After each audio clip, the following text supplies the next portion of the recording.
जय हिंद, वंदे मातरम। बच्चों, आज हम कक्षा 7वीं के अंतर्गत आपकी पेज बुक गणित की बुक में पेज नंबर 10 पर हमारी जो प्रश्न वाले का नाम है 1.2। कौन से पेज नंबर पे मिलेगी आपको? Page number 10।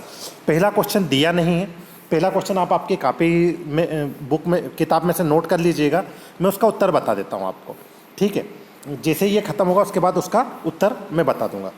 पहला क्वेश्चन, एक ऐसा सेकंड का फर्स्ट एक ऐसा ऋणात्मक पूर्णांक युग्म लिखिए जिसका अंतर 8 हो। ये ए।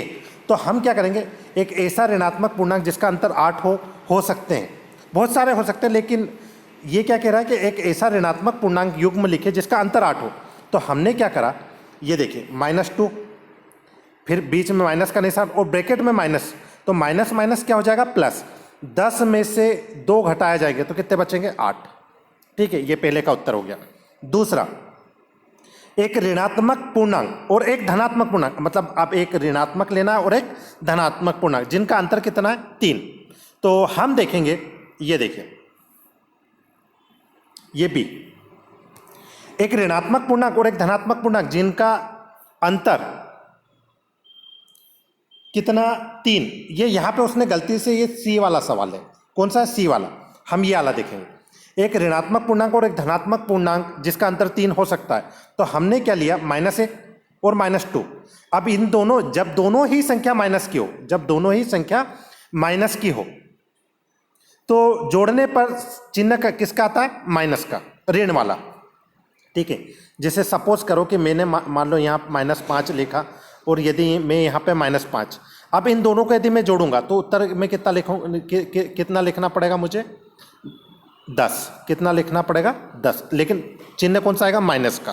कौन सा आएगा? माइनस का। इसी प्रकार अब सी देखिए,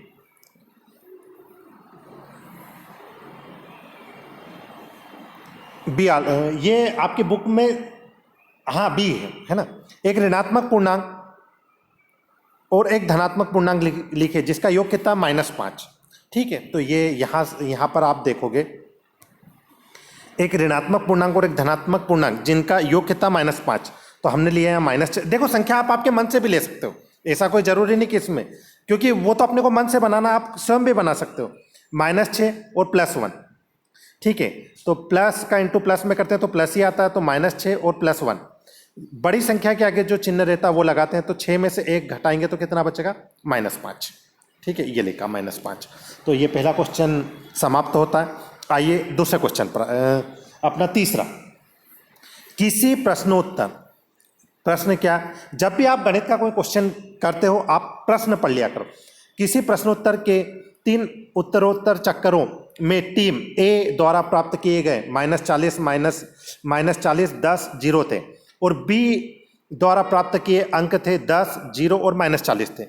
किस टीम ने सर्वाधिक अंक प्राप्त किया? क्या हम कह सकते हैं कि क्या पूर्णांकों को किसी क्रम में जोड़ा जा सकता है? आइए देखते हैं।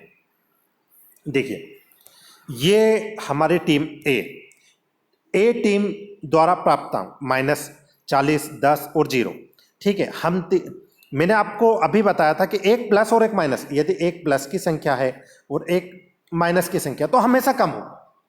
क्या होगी? कम ही होगी।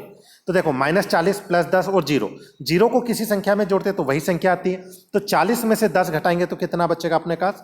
-30। -30 क्यों बच रहा है? क्योंकि बड़ी संख्या के आगे कौन सा चिन्ह है? माइनस।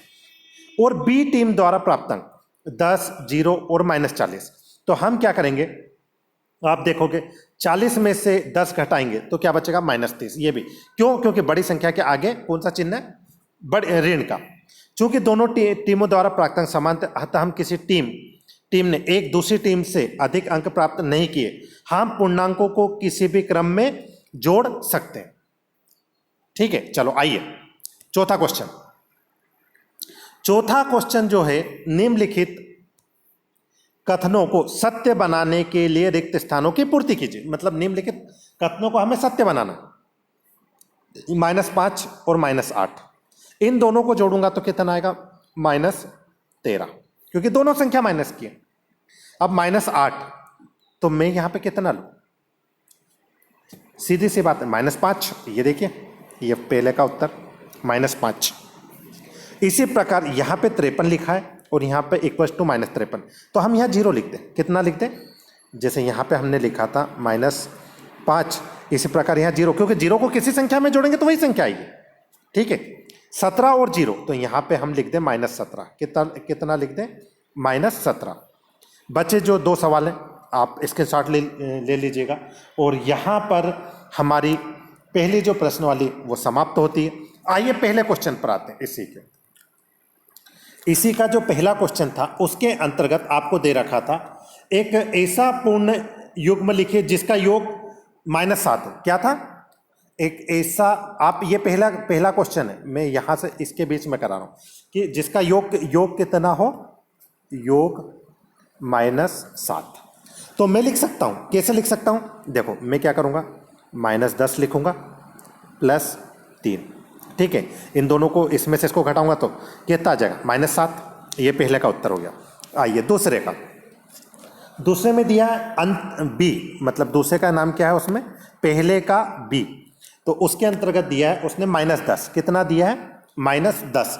अब -10 लाना है तो हम क्या कर सकते हैं? देखिए हम लिख सकते हैं -6 प्लस ब्रैकेट में -4, दोनों को जोड़ेंगे तो कितना आ जाएगा? -10। ठीक है, और तीसरा आप स्वयं करोगे, योग 0 है, तो 0 के लिए आप कौन से भी एक प्लस संख्या ले लो और एक वही संख्या माइनस में ले लोगे तो उत्तर आ जाएगा। आज के लिए इतना काफ़ी। जय हिंद, जय भारत।